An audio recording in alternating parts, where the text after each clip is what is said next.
It's no secret that Chase is some of the most desirable and popular credit cards that are out there on the market. But beyond some of the most commonly discussed Chase credit card benefits, there are some other overlooked benefits that really go under the radar. And in this video, I'm going to discuss 7 Chase credit card hacks that are going to allow you to earn more Chase points, maximize the value from the Chase points that you're earning, and even get a secret Chase credit card that you can't even directly apply for. So I don't know about you, but in the credit card game, I'm always trying to do 2 things, which is to earn more points to then maximize the value that I get from those points. So if you can relate to that, then this video is going to be for you. Okay, the first Chase credit card hack that you need to take advantage of is going to be to utilize transfer bonuses. When it comes to Chase points, there's a couple different options that you'll have in terms of redeeming your points. And those options are going to range from just getting a baseline 1 cent per point for cash back to transferring your Chase points out to travel partners, which is widely known as the best redemption option because you were typically able to get about 2 cents per point, and in some cases significantly more than that. Basically, Chase is a list of different popular hotels and airlines that you can utilize as travel partners, and that includes hotel brands like Hyatt and Marriott, and then a bunch of different airline transfer partners as well. Typically, you are going to get the most value out of your Chase points from those high-level travel redemptions, like staying at a luxury Hyatt property or booking an international first or business class flight with one of Chase's airline transfer partners. But the thing is, a lot of people think of transferring your points out to travel partners as your ceiling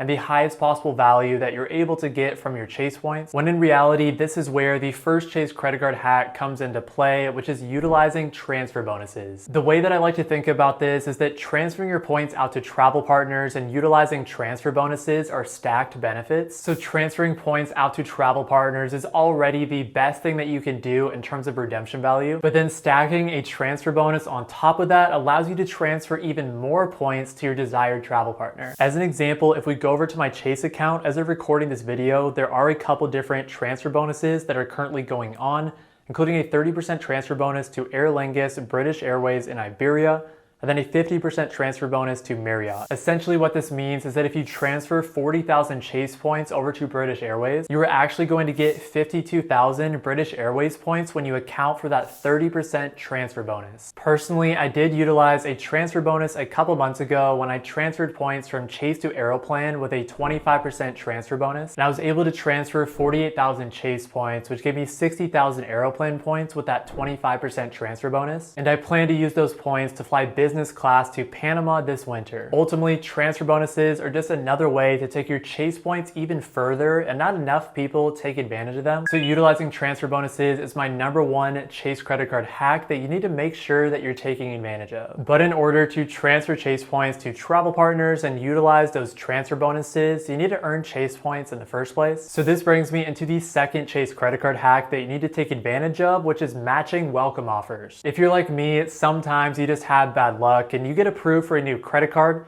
but then that credit card increases its welcome bonus just a couple weeks later. But luckily, not all hope is lost because there are some positive data points of Chase agreeing to match higher bonuses if you have applied for that new credit card within 90 days of the offer change. So to give you a specific example so that you understand exactly what this means, let's say that you apply for the Chase Sapphire Preferred with the current public welcome bonus offer of being able to receive 60,000 Chase points when you spend $4,000 or more in the first 3 months. But as the Chase Sapphire Preferred likes to do from time to time, let's say that offer was increased to 80,000 points next month. Your next step would be to send Chase a secure message or give them a phone call explaining that you just missed the new bonus and that you've hit the spend requirement and you'd like to request that Chase match the current welcome bonus offer. It obviously depends and it doesn't work 100% of the time, but think about this, if they're able to do that, that gives you an additional 20,000 points that you otherwise would not have had. All right, the next Chase credit card hack that is definitely overlooked and goes under the radar is going to be to apply for Chase credit cards in branch. Obviously, this credit card hack is going to take a little bit more work because you will need to go in person to a Chase branch, but in a lot of cases, it's going to be worth it, and here's why. If we go back to my previous example with the Chase Sapphire Preferred, the public welcome bonus offer is typically for 60,000 Chase points, but earlier this year, the Chase Sapphire Preferred was offering an elevated welcome bonus offer of being able to receive 80,000 Chase points. However, even though that 80,000 point offer was good and definitely something that a lot of people took advantage of, at the exact same time, Chase was offering a special in-branch offer of being able to receive 90,000 Chase points. Those additional 10,000 Chase points that you could have gotten by applying for the Chase Sapphire Preferred in branch could get you upwards of $200 in value if you transferred your Chase points out to Chase's travel partner. So for a lot of you, I would consider the drive to a Chase branch to be absolutely worth it. Additionally, sometimes in-branch offers for cards like the Sapphire Preferred will completely waive the annual fee during the first year of having the card. And ultimately, in-branch offers are definitely one way to maximize the year one value that you get from a credit card. And this benefit is really overlooked because not too many people actually take advantage of it. While we're on the topic of discussing the Chase Sapphire Preferred, the next Chase credit card hack that you need to take advantage of is getting a new Sapphire bonus every 48 months. The Chase Sapphire Preferred and Sapphire Reserve have some of the best sign-up bonuses out of any Chase credit card, since they both currently have welcome bonus offers of being able to receive 60,000 Chase points if you're able to spend $4,000 or more in the first 3 months of having the card. Chase points are, in my opinion, the most valuable points currency, since they give you the ability to always earn at least 1 cent per point when you redeem your Chase points for cash back. But then you also have the additional upside to transfer your Chase points out to travel partners and get at least 2 cents per point in redemption value. So without a doubt, the welcome bonuses on the Sapphire Preferred and Sapphire Reserve are going to be really valuable. And the nice thing is you can get those bonuses multiple times. With American Express, a lot of their credit cards are going to have once per lifetime language, which basically means that you cannot get the welcome bonus on a specific American Express card more than once. However, with Chase, the main restriction on the welcome bonus for the Sapphire Preferred and Sapphire Reserve is that you cannot receive another Sapphire bonus if you've received a bonus on the Sapphire Preferred or Sapphire Reserve in the last 48 months. What this means for us is that every 4 years, we can get a new bonus on one of the Chase Sapphire cards. And basically what you need to do is downgrade your Chase Sapphire card to either the Chase Freedom Flex or Chase Freedom Unlimited. And then you'll be eligible to get another valuable welcome bonus on either the Chase Sapphire Preferred or Chase Sapphire Reserve every 4 years. The next Chase credit card hack that you need to be aware of is that you can actually get a secret Chase credit card that you can't even directly apply for. That card is the Chase Ritz Carlton card, which is a luxury Marriott co-branded credit card that has a ton of benefits. And I actually learned about this Chase credit card hack by watching Stan the Credit Frog's video, in which he was actually able to get this card.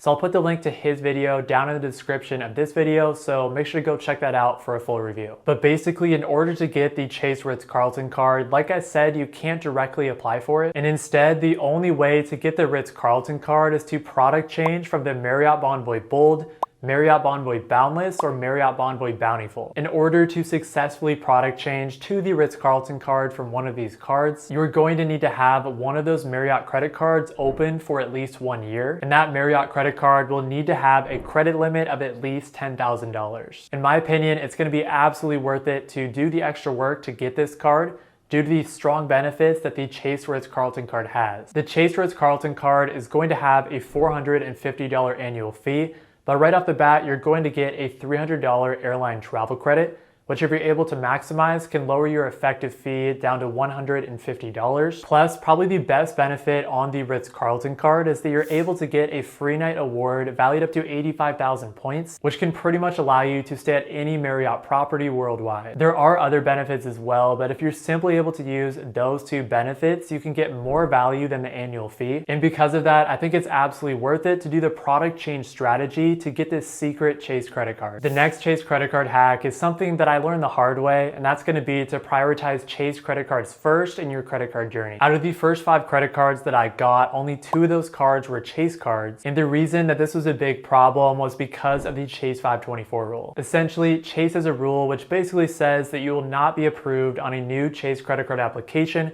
if you've opened 5 or more personal credit cards in the last 24 months. In my case, I was able to get the Chase Freedom Flex and Chase Freedom Unlimited as 2 of my first 5 credit cards, but then I had to wait another 6 months to get the Chase Sapphire Preferred and complete my Chase trifecta because I was locked in Chase jail. Additionally, I've been in a holding pattern over the past year or so because I'm back in Chase jail, and unfortunately because of that, I missed out on the record high 90,000 point offers for the Chase Ink Unlimited and Chase Ink Cash. I've been prioritizing business credit cards over the past year or so that I can finally break out of Chase jail and get the Chase Ink cards, but don't make the same mistake that I did, and I would recommend to have 3 or 4 of your first 5 credit cards be Chase cards. And that's because restrictions on the timing of when you can get credit cards isn't as much of a problem within other ecosystems. And so you want to make sure that you can get Chase cards like the Chase Trifecta before it's too late and you end up in Chase jail like me. Finally, the last Chase credit card hack that goes overlooked but you need to take advantage of is Chase offers. Chase offers are essentially a way for you to both save money and earn additional points for a lot of different purchases,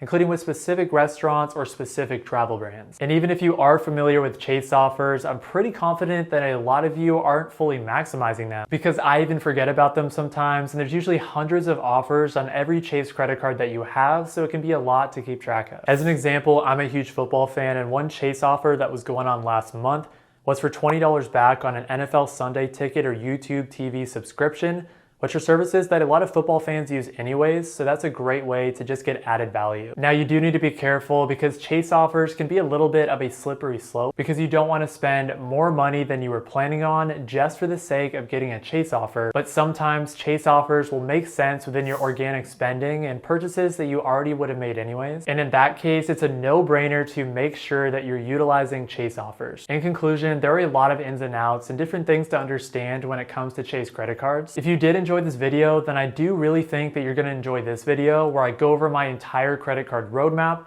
that's going to include my current Chase credit cards and my strategy with that, as well as the Chase credit cards that I plan to get in the future. Thank you all so much for watching this video, and I hope you all have a great rest of your day. Peace.